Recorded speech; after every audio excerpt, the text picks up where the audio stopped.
Ranchi police आज रणजीत सिंह कोहली को हिरासत में लेने के लिए अदालत का दरवाजा खटखटाएगी।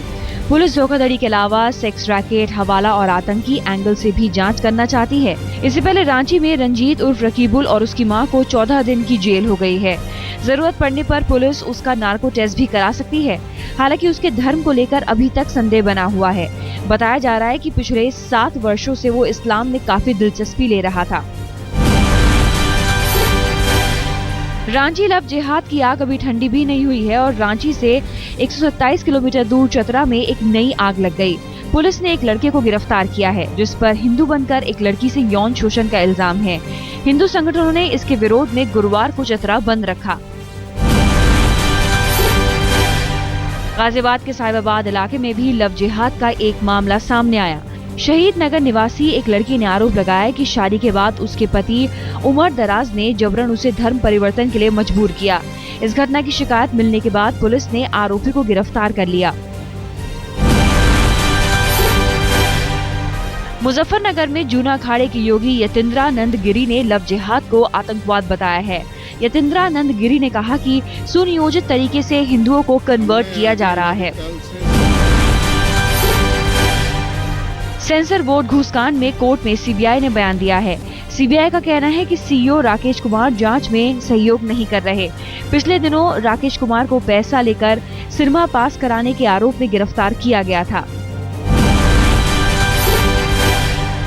महिला सुरक्षा पर बनी 181 हेल्पलाइन पर मदद पाने के लिए अब बस एक मिस्ड कॉल करना ही काफी होगा। इस हेल्पलाइन में अब सरकार कई बदलाव करने जा रही है। अब महिलाएं इस हेल्पलाइन पर खुद को रजिस्टर करवा पाएंगी और उनके साथ कोई हादसा हो उससे पहले ही हेल्पलाइन को सचेत कर पाएंगी ताकि मिस्ड कॉल देते ही उनके पास मदद पहुंचाई जा सके। दिल्ली में आज से 2 पहिया वाहन के पीछे बैठने वाली महिलाओं को भी पहनना होगा हेलमेट। नए ट्रैफिक नियम के मुताबिक सभी लोगों के लिए हेलमेट पहनना जरूरी है। सिर्फ सिख महिलाओं को इससे दूर रखा गया है।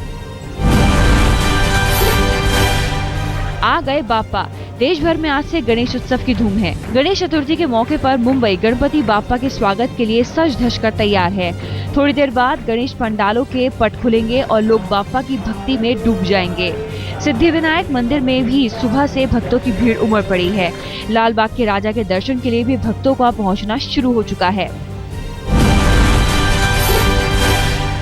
गणेशोत्सव के लिए मुंबई पुलिस ने कमर कसी है। इस बार महिलाओं को तंग करने वाले पुलिस के खास निशाने पर रहेंगे।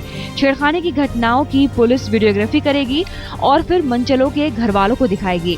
मुंबई पुलिस के लगाए खास कैमरों की महिलाओं को भीड़ में परेशान करने वाले बदमाशों पर नजर रहेगी। इसके लिए खास एंटी ईव टीजिंग स्क्वाड तैयार किया गया। इसमें सीनियर पुलिस अधिकारी समेत 5 लोग होंगे।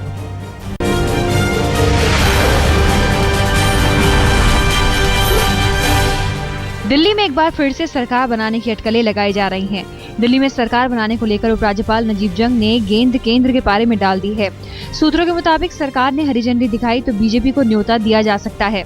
जाहिर है आम आदमी पार्टी और कांग्रेस की बौखलाहट बढ़ गई है। आम आदमी पार्टी पहले ही दिल्ली में चुनाव कराने की मांग कर रही है, जबकि कांग्रेस भी बीजेपी सरकार के बजाय चुनाव के पक्ष में है।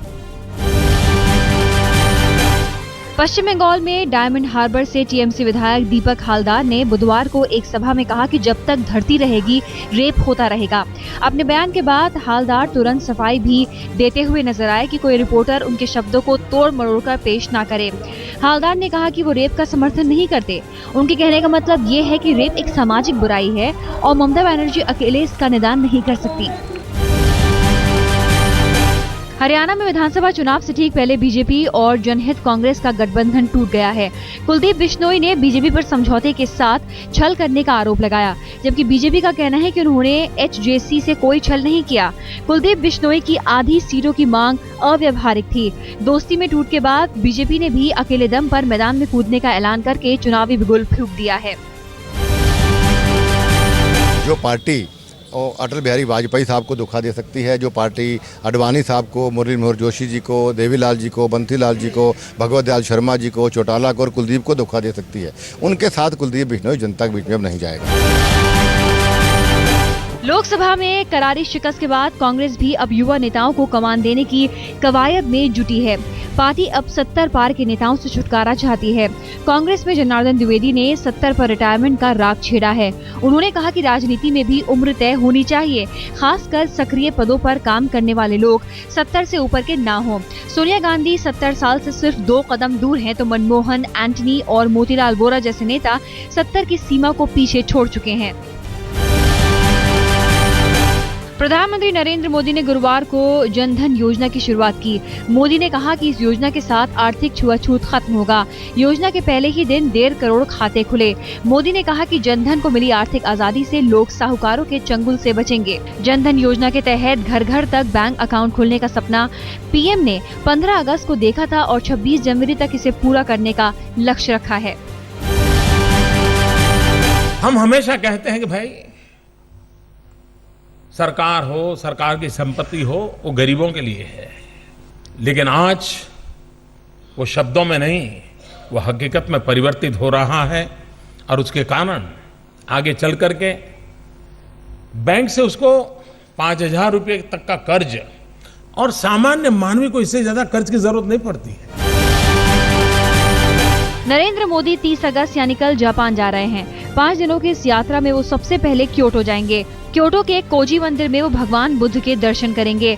जापान के प्रधानमंत्री शिंजो अबे खुद उनकी आगवानी के लिए क्योटो आ रहे हैं।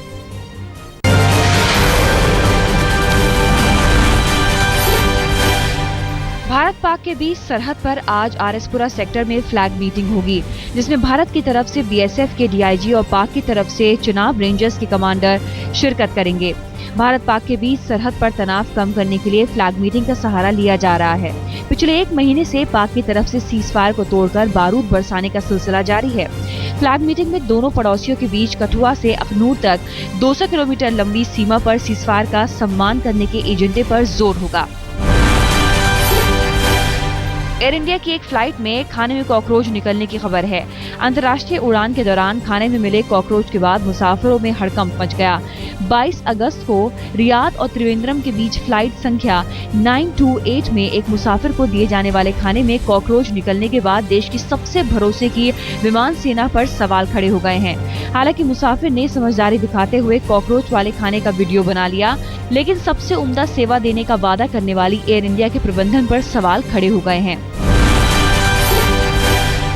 दिल्ली में ई रिक्शा के भविष्य पर आज फैसला हो सकता है। गुरुवार को हाईकोर्ट में सुनवाई के दौरान सरकार ने ज्यादातर अपनी पुरानी दलीलें ही दोहराई। कोर्ट ने एक बार फिर पूछा कि ई रिक्शा को मोटर व्हीकल एक्ट के दायरे में सरकार कब ला रही है। ई रिक्शा सवारी से हो रहे हादसों को देखते हुए 31 जुलाई को अदालत ने ई रिक्शा पर बैन लगा दिया था। तब से ई रिक्शा चालक बैन हटाने को लेकर लगातार विरोध प्रदर्शन कर रहे हैं।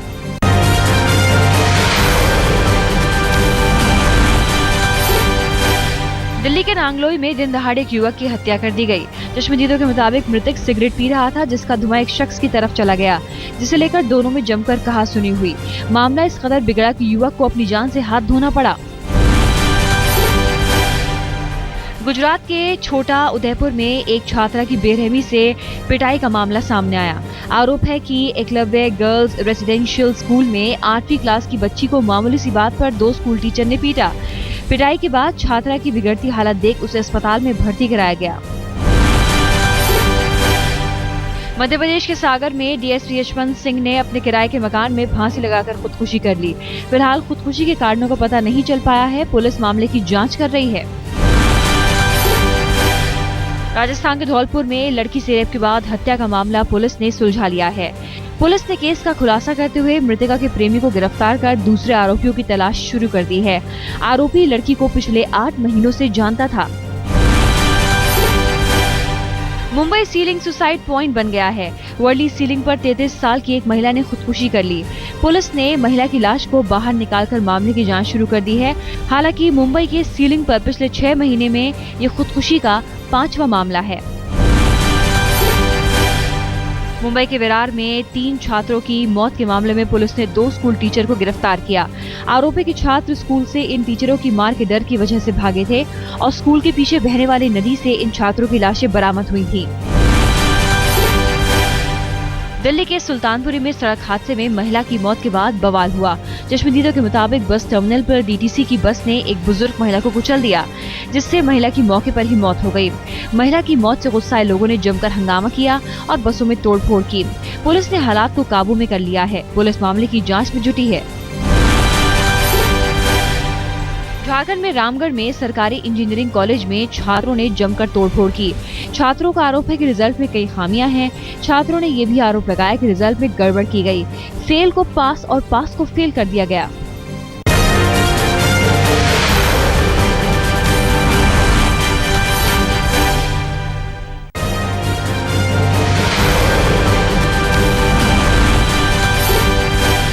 कल इंग्लैंड और भारत के बीच तीसरा वनडे नॉटिंघम में खेला जाएगा।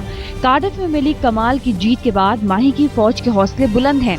नॉटिंघम मुकाबले को जीतकर टीम इंडिया वनडे सीरीज में दबदबा बनाए रखना चाहेगी, जबकि अंग्रेज नॉटिंघम का मैदान मारकर सीरीज में बराबरी की कोशिश करेंगे। सुरेश रैना, रोहित शर्मा और कप्तान धोनी की तिकड़ी इंग्लिश गेंदबाजों की धार को धो सकती है, लेकिन कैप्टन कुक की सेना तीसरे वनडे में टीम में बदलाव के साथ नई रणनीति के साथ मैदान में उतर सकती है। दूसरे वनडे में मिली करारी हार के बाद मेजबान इंग्लैंड को एक और झटका। स्लो ओवर रेज के लिए कप्तान एलिस्टर कुक और बाकी टीम की कटी मैच फीस। कुक पर मैच फी का 20% जुर्माना और बाकी टीम की 10% मैच फी काटी गई। आईपीएल की तर्ज पर आईएसएल यानी इंडियन सुपर लीग फुटबॉल का मुंबई में उद्घाटन हुआ। देश में फुटबॉल को और लोकप्रिय बनाने के मकसद से आईएसएल का आयोजन किया जा रहा है। इस मौके पर सचिन तेंदुलकर समेत फिल्म और कॉर्पोरेट जगत की कई बड़ी हस्तियां एक मंच पर दिखे। खिलाड़ियों और आयोजकों को उम्मीद है कि इस आयोजन को लोगों का भरपूर समर्थन मिलेगा। आईपीएल के पूर्व चेयरमैन ललित मोदी ने उम्मीद जताई है कि उनकी वतन वापसी जल्द हो जाएगी। ललित को उनका पासपोर्ट दिए जाने के अदालत के फैसले के बाद से वापसी के लिए उनके दरवाजे काफी हद तक खुल गए हैं। आज तक से खास बातचीत में ललित मोदी ने ये भी कहा कि न तो उन पर फेमा का कोई चार्ज है, न ही ईडी का नोटिस। मगर मोदी ने ये जरूर कहा कि वो वापस तभी आएंगे जब उनकी सुरक्षा पर किसी तरह का संदेह न हो।